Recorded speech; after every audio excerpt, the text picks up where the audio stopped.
Perkenalkan, nama saya Siti Masyita, NIM 2211300504. Di sini saya akan menjelaskan terkait regulasi yang mengatur bank syariah dan bank konvensional. Yang pertama itu regulasi yang mengatur bank syariah.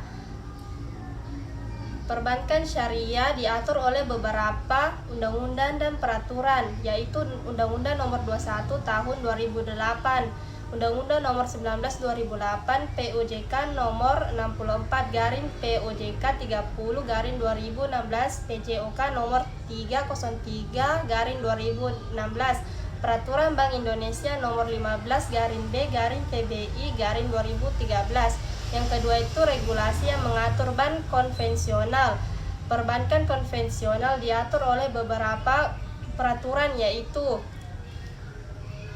yang pertama Undang-Undang Nomor 7 Tahun 1992 tentang perbankan.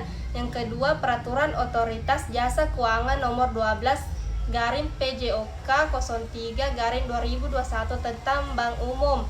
Yang ketiga Peraturan Bank Indonesia Nomor 11/15 PBI 2009 yang mengatur persyaratan dan tata cara bank konvensional. Sekian dan terima kasih. Perkenalkan, nama saya Bergita Yefrani dengan NIM 2211100428. Nah, di sini saya akan menjelaskan terkait produk yang dimiliki oleh bank syariah dan bank konvensional. Nah, pertama saya akan menjelaskan terkait produk-produk apa saja yang dimiliki oleh bank syariah. Nah, pertama itu ada tabungan syariah, yaitu rekening tabungan yang menawarkan keuntungan tanpa menggunakan bunga. Keuntungan yang diperoleh ini melalui sistem bagi hasil, di mana bank dan nasabah berbagi profit dari investasi yang dilakukan bank. Kemudian penarikannya hanya dapat dilakukan menurut syarat tertentu yang disepakati, tetapi tidak dapat ditarik dengan cek, biliet giro, dan atau alat lainnya yang dipersamakan. Kemudian kedua itu ada deposito syariah yang merupakan simpanan berjangka yang bisa ditarik setelah waktu simpanan berakhir atau telah memasuki jatuh tempo. Nah, jatuh tempo bisa dalam jangka waktu 1 bulan, 3 bulan, 6 bulan, 12 bulan, bahkan hingga 24 bulan. Nah, karena produk bank syariah ini menggunakan syariah Islam, maka keuntungan yang kita dapatkan itu berupa nisbah atau bagi hasil, yang mana keuntungan yang diperoleh dibagikan berdasarkan kesepakatan awal, misalnya dengan persentase 60% untuk nasabah dan 40% untuk pihak bank. Kemudian produk yang ketiga itu giro syariah, yaitu simpanan yang penarikannya dapat dilakukan setiap saat dengan menggunakan cek, biliet giro, sarana perintah bayar lainnya, atau dengan pemindahan bukuan. Kemudian produk yang keempat itu ada gadai syariah, yaitu merupakan produk pinjaman tunai di mana nasabah ini menyerahkan aset sebagai jaminan untuk mendapatkan pinjaman dari bank syariah. Aset yang dijaminkan itu harus berupa barang yang halal dan memiliki nilai. Namun, ada ketentuan yang harus dipatuhi saat ingin mengajukan produk bank syariah ini. Nah, yang pertama itu apabila tidak sanggup melunasi cicilan, barang yang kita serahkan kepada pihak perbankan akan dijual untuk menutupi sisa cicilan. Namun, jika ternyata harga jual barangnya melebihi cicilan, maka pihak bank akan mengembalikan kelebihannya kepada nasabah. Kemudian yang kedua itu dalam gadai syariah akan dikenakan biaya pemeliharaan barang. Nah, hal ini disesuaikan dengan pandangan Islam yang menganggap bahwa barang gadai itu tetap milik nasabah, sehingga biaya pemeliharaan secara otomatis akan menjadi tanggungan nasabah. Kemudian produk yang terakhir yaitu biaya pembiayaan syariah. Berdasarkan prinsip-prinsip syariat Islam yang melanggar riba atau bunga, kemudian spekulasi berlebihan, dan transaksi yang mengandung ketidakpastian atau ketidakadilan. Nasabah wajib melunasi pembiayaan yang diajukan dalam bentuk pembayaran langsung atau cicilan. Baik, selanjutnya saya akan menjelaskan terkait produk apa saja yang dimiliki oleh bank konvensional. Nah, pertama itu ada tabungan. Nah, tabungan ini merupakan rekening untuk menyimpan uang dengan bunga yang diberikan oleh bank.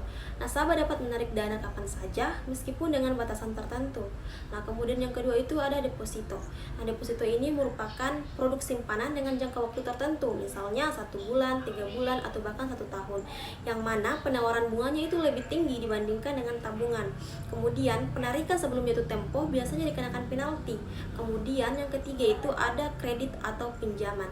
Nah, bank memberikan pinjaman kepada nasabah untuk berbagai keperluan seperti pembelian rumah, kendaraan, ataupun modal usaha. Pinjaman ini biasanya disertai bunga yang harus dibayar secara berkala. Kemudian ada kartu kredit. Nah, kartu kredit ini adalah alat pembayaran yang memungkinkan nasabah untuk melakukan transaksi tanpa uang tunai hingga batas tertentu. Nasabah akan dikenakan bunga jika tidak membayar tagihan penuh dengan waktu yang ditentukan. Kemudian yang keempat itu ada layanan transfer dan pembayaran. Nah, bank ini menyediakan fasilitas untuk mentransfer dana antara rekening atau melakukan pembayaran tagihan melalui layanan perbankan online maupun aplikasi. Kemudian produk yang kelima itu ada giro, adalah rekening yang digunakan untuk transaksi keuangan sehari-hari seperti pembayaran dan penarikan tunai. Nah, rekening giro ini biasanya ditujukan untuk individu atau perusahaan yang membutuhkan akses cepat dan fleksibel terhadap dana mereka. Nah, itulah tadi produk-produk yang dimiliki oleh bank konvensional dan bank syariah. Nah, dari sini kita dapat menarik kesimpulan bahwa bank konvensional ini menetapkan sistem bunga dalam operasionalnya atau kegiatan perbankannya. Nah, sementara bank syariah ini menetapkan syariah Islam yang mana melarang riba atau bunga dan ketidakpastian dengan prinsip bagi hasil. Baik, itulah saja yang dapat saya sampaikan. Sekian dan terima kasih. Assalamualaikum warahmatullahi wabarakatuh. Perkenalkan, nama saya Amin Syakur Asyari dengan NIM 211130472. Dan saya selaku perwakilan dari kelompok 2. Pada kesempatan kali ini, saya akan menjelaskan tentang sistem pembiayaan bank syariah dan bank konvensional. Jadi yang pertama itu sistem pembiayaan konvensional. Sistem pembiayaan bank konvensional ini adalah sistem yang menggunakan bunga sebagai imbalan atas penggunaan dana yang dipinjamkan kepada nasabah. Bunga ini merupakan sumber keuntungan bagi bank. Sedangkan pembiayaan bank syariah itu menggunakan prinsip bagi hasil, bukan bunga, untuk memastikan keuntungan dan kerugian dibagi secara adil di antara bank dan nasabah. Perbedaan utama antara pembiayaan bank konvensional dan bank syariah adalah sistem imbalan jasa. Pada pembiayaan konvensional, imbalan jasa menggunakan bunga, sedangkan pada pembiayaan syariah, imbalan jasa menggunakan prinsip bagi hasil. Mungkin hanya itu yang bisa saya jelaskan, lebih dan kurangnya mohon dimaafkan.